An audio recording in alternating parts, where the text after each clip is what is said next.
صاحب سے پہلے اس کی ابتدا کر لیتے ہیں. پہلے اور یہ صاحب اس پر تبصرہ کرتے ہیں. اور یہ سب یہ پھر گرے لسٹ سے نکلنے کے لیے جس طرح نعیم لودھی صاحب کہہ رہے ہیں کہ آپ 50 پوائنٹ بھی عمل کر دیں, لیکن جب تک آپ کے تعلقات بھارت اور امریکہ سے اچھے نہیں ہوں گے اس وقت تک آپ نہیں نکل سکتے اس سے.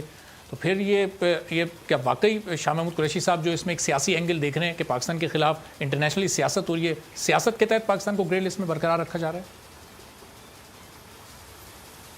دیکھیں, پہلی بات تو یہ ہے کہ جتنی جہالت کے ساتھ فیٹف پہ گفتگو ہوئی ہے پاکستان کے اندر, شاید ہی کسی چیز کا آپ سوچ سکتے ہیں کہ بنیادی طور پر کب اس کا سٹرکچر پڑے کہ G7 نے ایک مانیٹری باڈی قائم کی اپنے مفادات کے حصول کے لیے, اور 1986-87 میں پھر اس کے ساتھ اس کا دائرہ کار بڑھایا گیا. اس کا کوئی کمپلائنس میکنزم ہی نہیں ہے, ریکمینڈیٹری باڈی ہے. میں فروری 2004 میں اس نے 40 ریکمینڈیشن دی تھی. Every independent country can refuse. بڑی میں واضح بات کر, کوئی کمپلائنس میکنزم نہ یونائٹڈ نیشن کے طرف آتی ہے نہ کسی اور چیز ہے. 7 لوگوں کا ایک گروپ ہے G7 کا جس نے اپنی ایک NGO ٹائپ چیز کھڑی کی ہوئی ہے. اس کو اس نے اپنے ساتھ, چونکہ اکنامک سسٹم ہے اس کے ساتھ اس کو لگی نتی کیا ہوا ہے. سینکشن لگانا ملکوں کا اپنا مسئلہ رہا ہے. امریکہ لگاتا رہا ہے, یورپ ایران کے اوپر کہتا رہا ہم نہیں لیتے, ہم جو تم جہنم میں جاؤ. انڈیا تیل خریدتا ہے, جو کرتا ہے کرتے رہو. مسئلہ سر یہ ہے کہ ہماری حکمرانوں کو فائدہ تھا. اس کے تحت وہ لوگوں کا گلا کاٹتے تھے, وہ جس کو چاہتے تھے ذبح کرتے تھے, جس کو چاہتے تھے پکڑتے تھے, جس کو چاہتے تھے اپنا اس کے اندر شیڈول 4 میں ڈالتے تھے, جو مرضی کرتے تھے, اور ساتھ ان کو ڈرایا بھی ہوا تھا. ہو ٹیررزم, نیکٹا, فلانا یہ وہ بھائی مجھے بتاؤ اس کا نقصان کیا ہے سوائے اس ایک نقصان کے کہ جب آپ کوئی اگر بہت زیادہ بلیک لسٹ میں بھی چلے جائے تو آپ جو ہے وہ آپ کی ایلسیز کھلاتے وقت وہ 2-2.5-3 مہینے کی ایک ڈیلے ہو جائے گی اگر آپ نے کوئی ڈیل کی ہوئی ہے. یا آپ جو ہے اس کے کسی طرح آپ کا پیرس کے کلب کے اندر آپ کے لونز کا کوئی مسئلہ بن جائے گا, وہ آپ ویسے ناراض ہوں گے, اس کا کوئی افیکٹو کے ساتھ کوئی تعلق نہیں ہے. لیکن ہم نے جان بوجھ کے اس کو ایک عزت دی, ایک مقام دیا, ایک سطح دی, پولیٹیکل اسکورنگ کی, پتہ نہیں کیا کیا کچھ کیا. پورے 45 صفحے کا میرے پاس ڈاکومنٹ ہے, اس کے پورے بائی لاء سے لے کے سب کے ساتھ. ابھی تک وہ اس مقام پہ نہیں پہنچی کہ اس کی ریکمنڈیشن کو اقوام متحدہ یا اس کی ذیلی آرگنائزیشن کسی مقام پہ لا کے ڈسکس کر کے اس کو امپلیمنٹنگ باڈی کے طور پہ ایکسیپٹ کر لے.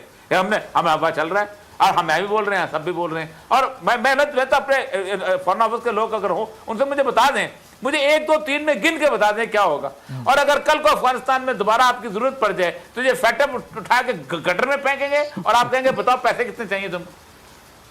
صحیح, چلیں. اور یہ سب ہیں تو ہمارے ساتھ زاہد حفیظ صاحب آتے ہیں, اگر وہ اس پر بات کرنا چاہتے ہیں تو پھر ان سے بھی بات کرتے ہیں. لیکن ڈاکٹر رفعت صاحب, اب آگے جس طرح نعیم خالد لودھی صاحب نے بھی سوال اٹھایا کہ اب آگے یہ کرنا کیا چاہیے, یہ 6 نکاتی 7 نکاتی پلان پر اگر اگلے 1 سال میں عمل ہو جاتا ہے تو یہ اس بات کی گارنٹی ہوگی کہ پاکستان وائٹ لسٹ میں آ جائے, گرے لسٹ سے نکل جائے؟ کیا ممکن ہو سکے گا, یا پھر اس کے بعد بھی پاکستان کو اپنے بڑی طاقتوں سے جو تعلقات ہیں وہ کس نوعیت کے ہیں ان پر غور کرنا پڑے گا؟ جی دیکھیے, اس کے اندر 2 باتیں بڑی کرٹیکل ہیں کہ جو فیٹف کے مطالبات ہیں جس کو UN کی ریزولوشن کے ساتھ منسلک کیا جا رہا ہے 1272 اور وہ 1373 کے ساتھ منسلک کیا جا رہا ہے, اس کے اوپر عمل درآمد جو ہے وہ پاکستان کو ہر صورت میں کرنا پڑے گا. کیونکہ UN ڈیزگنیٹڈ اینٹیٹیز کے خلاف وہ جو انہوں نے ٹیررزم کے حوالے سے آپ اس لسٹ سے اختلاف کر سکتے ہیں, لیکن وہ UN کی ڈیزگنیٹڈ اینٹیٹیز ہیں, انڈیویجولز ہیں, آرگنائزیشنز ہیں, اس کے خلاف آپ کو کارروائی کرنی پڑے گی. اس کے بعد دوسری بات یہ ہے کہ جب آپ سمجھتے ہیں کہ آپ نے پوری کمپلائنس فیٹف کی ڈیمانڈ کے ساتھ اب کر لی ہے, اور اس کے باوجود اگر کوئی اضافی ڈیمانڈ بھی آپ کے اوپر لا دی جاتی ہیں تو وہ ٹائم ہوگا جس وقت پاکستان کو پاکستانی کہنے میں حق بجانے میں ہوگا کہ انف از انف, ہم اس سے زیادہ کچھ نہیں کر سکتے ہیں. اور خاص طور پہ یہ جو ہمارے نظام کے اندر وہ ہنڈی کا نظام تھا یا ٹیرر فائننس کا جو چانس تھا, اس کے حوالے سے جو بھی فیٹف نے مطالبہ کیا ہے وہ مطالبہ جو ہے اس کے پولیٹیکل اینگل اپنی جگہ پہ ہے, لیکن وہ مطالبات اپنی جگہ پہ درست ہیں. کیونکہ ہمارے نظام کے اندر اس کے اندر لیگل نظام ہو, ایڈمنسٹریٹو نظام ہو, سیکورٹی ایکسچینج کمیشن کا معاملہ ہو, اس کے اندر FBR کا معاملہ ہو, بہت سارے لوپ ہولز ہیں. اور ان لوپ ہولز کو اگر ہم پلگ کر لیں گے تو اس سے پاکستان کو ایبسولوٹلی فائدہ ہوگا اور میرے خیال میں پاکستان کو وہ کام کرنے چاہیے. تو ڈاکٹر صاحب یہ آج والی جو 6 اضافی ڈیمانڈز ہیں، یہ 6 نکاتی جو نیا چارٹر ہے، یہ اضافی نہیں ہے؟ اس پر پاکستان کو یہ انف آج ہی نہیں کہہ دینا چاہیے تھا؟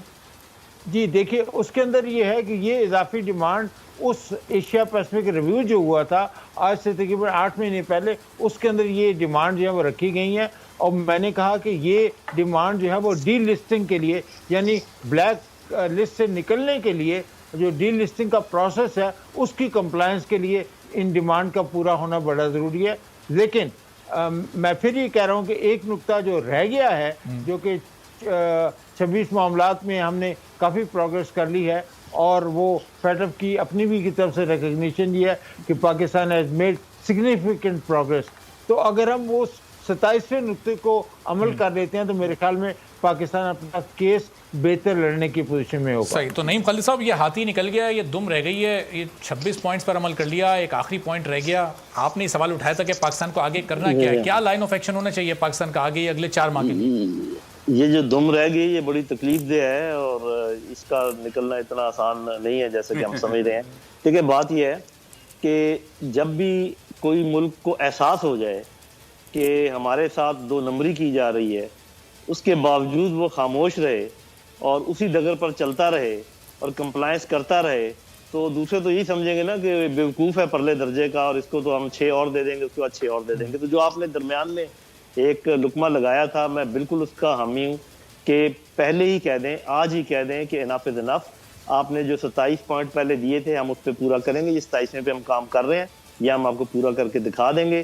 ہم مزید آپ کے پوائنٹ نہیں لے سکتے. بہت شکریہ، ان کو آپ اپنے پاس رکھیے. ہم اپنے فائدے کے لیے جو مزید چاہیں گے، ہم چاہے 100 پوائنٹ اور کریں، لیکن ہم خود اپنے اختیار کے تحت کریں گے، اپنے ذمہ داری کے تحت کریں گے. نعیم صاحب، جب دنیا بھر کے بڑے بڑے اداروں سے قرض لیا ہوا، آپ نے کئی ممالک سے بھی قرض لیا ہوا ہو، تو پھر وہ اس ایسے ملک کی صورت میں آپ کھڑے ہو کے بات کر سکتے ہیں کانفیڈنٹلی کہ انف از انف؟ دیکھیں، یہ بات اوریہ صاحب نے میرے خیال بالکل کلیئر کر دیا ہے کہ جن چیزوں پہ آپ کو دھمکایا جا رہا ہے اس کی ایگزیکیوشن ممکن نہیں ہے. یہ ایسے نہیں ہے کہ یہ کہیں لکھا ہوا نہیں ہے کہ اگر آپ FATF کے فلانے گرے لسٹ میں رہے تو آپ کو یہ چیز نہیں ملے گی، وہ چیز نہیں ملے گی. یہ ان کی ثوابدید تو ہے. اب دیکھیں، فرانس ہم سے ناراض ہے اور وجوہات کی بنا پہ ناراض ہے، ہم نہیں جاتے ڈیٹیل میں. تو وہ جب بھی فرانس کا ووٹ آئے گا تو وہ ہمارے خلاف آئے گا. ہمیں یہ چاہیے کہ دنیا بہت وسیع ہے، اللہ تعالیٰ کی زمین کوئی تنگ نہیں ہے، خدا نہ خواستہ. Excuse me. چین، روس، سینٹرل ایشین کنٹریز، ٹرکی، ایران، افریقہ، ایسٹرن یورپ، کچھ ساؤتھ امریکہ، یہ جتنی جگہوں کا میں نے نام لیا، ہر جگہ ایسے ملک موجود ہیں جو تنگ ہیں اس قسم کے نظام سے. آپ اپنا ایک چھوٹی اور دنیا قائم کر لیں، ٹھیک ہے اتنی بڑی نہیں ہوگی، اور لیکن یہ ہے کہ آپ اپنے آپس میں تجارتی اور سب کچھ کریں، یہ سب دھرے کے کھڑے رہ جائیں گے. دیکھیں، یہ ہوتا ہے جو جادو ہوتا ہے یا جو سحر ہوتا ہے یا جو آپ کی پرسیپشن مینجمنٹ ہوتی ہے، اس کا ایک بہت جو نازک پہلو ہے وہ یہ ہے کہ جب آپ انکار کر دیتے ہیں تو یہ دھڑام سے نیچے گرتا ہے پورا معاملہ. تو چونکہ ہم انکار نہیں کر رہے اور اس بوجھ کو برداشت کیے جا رہے ہیں، اس لیے یہ بوجھ ہمارے اوپر لادے پہ لادا جا رہا ہے. جس دن آپ کھڑے ہو جائیں گے آپ دیکھیں گے کہ یہ معاملہ ٹھیک ہو جائے گا.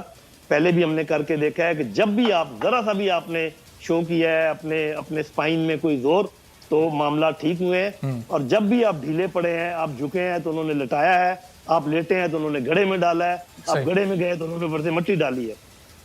لیکن اور یہ سب ان چیزوں کا اگر آپ خیال رکھیں، یہ ہسٹری ہے جو میں بات کروں کہ ہوا میں نہیں کر رہے، اس کی ایگزامپل دی جا سکتی ہیں.